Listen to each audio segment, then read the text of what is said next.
BGS MCQ তে যদি খারাপ করো তোমার বিজিএস এ প্লাস মিস যাবে।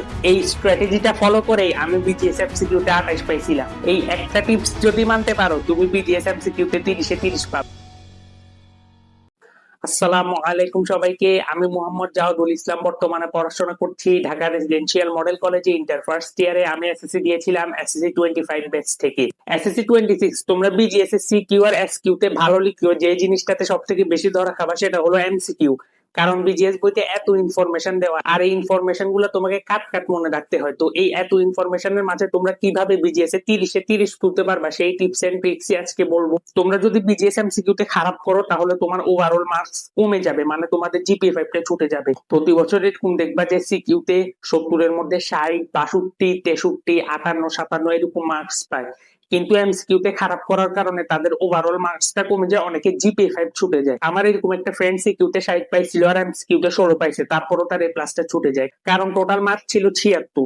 তো তোমরা যদি এই ভুলটা করো তোমাদেরও বিজিএস এ প্লাসটা ছুটে যাবে। তোমাদেরকে অবশ্যই এমসিকিউ ভালো মতো প্রিপারেশন নিতে হবে। তো আমি তোমাদেরকে বলবো তোমাদের জন্য এমসিকিউ তে প্রিপারেশন নেওয়া সব থেকে সোজা, কারণ তোমাদের মাত্র 6টা চ্যাপ্টার। গত বছর আমাদের টোটাল 15টা চ্যাপ্টার ছিল। চিন্তা করো 15টা চ্যাপ্টার পড়া কি পরিমাণ পেইন, আর 6টা চ্যাপ্টার পড়া কি পরিমাণ সোজা। আমি তোমাদেরকে আজকে এমন কিছু স্ট্র্যাটেজি শিখাই দিব যেগুলো যদি ফলো করতে পারো ইনশাআল্লাহ বিজিএস এমসিকিউ তে ভালো করবে। আরো একটা ইম্পর্টেন্ট কথা, তোমরা যারা আমার ভিডিও দেখো তারা 80% সাবস্ক্রাইব না করা ছাড়াই দেখো। তো আমি তোমাদের জন্য এত কষ্ট করে প্রত্যেকটা পরীক্ষার আগে ডেইলি ভিডিও দিই, ডেইলি সাজেশন দিই। আমার সাজেশন থেকে যে কি পরিমাণ কমন পড়ে সেটা তোমরা নিজেরাও জানো। তোমরা নিজেরাই আমাকে কমেন্ট বক্সে বলো। তোমাদের জন্য এত কষ্ট করি, রাত জাগি ভিডিও বানাই, এগুলো আবার এডিট করে আবার থাম্বনেল বানাই, তো আবার ওই ভিডিও গুলাকে আপলোড করে প্রতিদিন একটা যুদ্ধ যায়। তোমরা তারপর আমার চ্যানেলটাকে সাবস্ক্রাইব করো না। তোমাদের জন্য আমি এত কষ্ট করি, ইনশাআল্লাহ তোমাদেরকে সর্বোচ্চ হেল্প করবো। তো তোমরা একটা সাবস্ক্রাইব বুঝে করতে পারবা, মানে এত ছোট বয়সে স্বার্থপর হয়ে গেলা, কারণ আমি তোমাদেরকে হেল্পই করতেছি। তো তোমরা একটা সাবস্ক্রাইব করে বুঝে আমাকে হেল্প করতে পারবা না।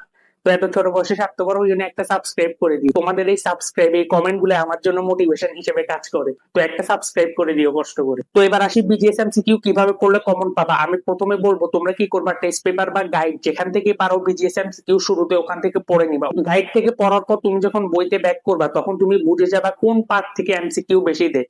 তো তুমি ওই পার্টটা ভালোভাবে রিডিং করবে। এটাকে বলে এমসিকিউ হটস্পট নির্ধারণ করা। এটা আমি তোমাদেরকে আইসিটির ক্ষেত্রে বলছিলাম, এটা বিজিএস এর ক্ষেত্রেও কাজ করে। আর যেহেতু একদিন বন্ধ, তো বেশি একটা টাইম নাই, তো আমি তোমাদেরকে সাজেস্ট করবো টেস্ট পেপার বা গাইড থেকেই পড়ে যাও, ইনশাআল্লাহ কমন পাবে। কারণ তোমরা এমসিকিউ যত সাজেশনই পড়ো না কেন সবগুলা টেস্ট পেপার আর গাইড থেকে তৈরি করে। ওনারা টেস্ট পেপার গাইড থেকে যে এমসিকিউ গুলা পায় ওগুলাই ওখানে বসাই দেয়, ওনারা নিজে ঘাটি ঘাটি বানায় না এগুলো। আমি তোমাদেরকে সাজেস্ট করবো টেস্ট পেপার থেকে পড়ে যাও, ইনশাআল্লাহ ওখান থেকে কমন পাবা। তো তোমরা অনেকে বলতে পারো ভাই গাইডে তো অনেক এমসিকিউ, 4 থেকে 500টা এমসিকিউ। আমি তোমাদেরকে বলবো শুরু গুলা পড়বা। শুরুতে দেখবা যে টপ স্কুল আর বোর্ড এগুলা দেওয়া থাকে 100 থেকে 150টা, ওগুলাই পড়ে যাও। আর তোমাদের পড়তে বেশি একটা টাইম লাগার কথাও না, কারণ মাত্র 6টা চ্যাপ্টার ভাই। আমরা 15টা চ্যাপ্টার একদিনে রিভিশন দিয়ে পরীক্ষা দিতে গেছি, তোমরা যদি 6টা চ্যাপ্টার পড়ে যেতে পারবা না। তো আমিও এই জিনিসটা করছিলাম, প্রথমে গাইড পড়ছি তারপরে বই রিডিং দিছি। আর যে ইনফরমেশন গুলো মনে রাখতে তোমার একটু প্যারা হয়, তোমরা কি করবে ওগুলা খাতায় লিখে রাখবে। আর যদি তুমি 2বার করে লেখো তোমার ভালোভাবে মনে থাকবে। কারণ দেখবা যে কিছু সাল থাকে, এগুলো যদি তুমি না লেখো তাহলে তোমার মনে রাখার চান্স খুব একটা কম। প্রত্যেক চ্যাপ্টারে এরকম কয়েকটা ইনফরমেশন পাবা যেগুলো মনে রাখা একটু টাফ, ওগুলা 2-3বার করে খাতায় লিখে ফেলবা, ইনশাআল্লাহ তোমাদের মনে থাকবে। এই কাজটা আমি করছিলাম, আমারও মনে রাখতে খুব পেইন হতো। আমি কি করতাম, সাল যেগুলো ছিল ওগুলা খাতায় লিখে ফেলতাম। তো ভিডিওটা যদি সামারি করি, প্রথমে টেস্ট পেপার পড়বা ভালো করে। টেস্ট পেপার পড়ার পর যদি টাইম থাকে তাহলে বই রিডিং দিবা। আর যেগুলো ইনফরমেশন পাবা ওগুলা খাতায় 2-3বার করে লিখবা, দেখবা যে মনে থাকবে। ইনফরমেশন লিখতে তো বেশি টাইম লাগে না, 20-30 সেকেন্ড টাইম লাগে। 2-3বার লিখতে সর্বোচ্চ 1 মিনিট টাইম লাগবে। এভাবে পড়ে যাও, ইনশাআল্লাহ তোমাদের জন্য অনেক হেল্পফুল হবে। আর তোমরা লাস্ট মোমেন্টে যে যে ধরনের প্রবলেম ফেস করতেছো নিচে অবশ্যই আমাকে কমেন্ট বক্সে জানাবা, আমি সবার কমেন্টে রিপ্লাই দিব ইনশাআল্লাহ। দেখা হবে নতুন কোনো ভিডিওতে। টাটা।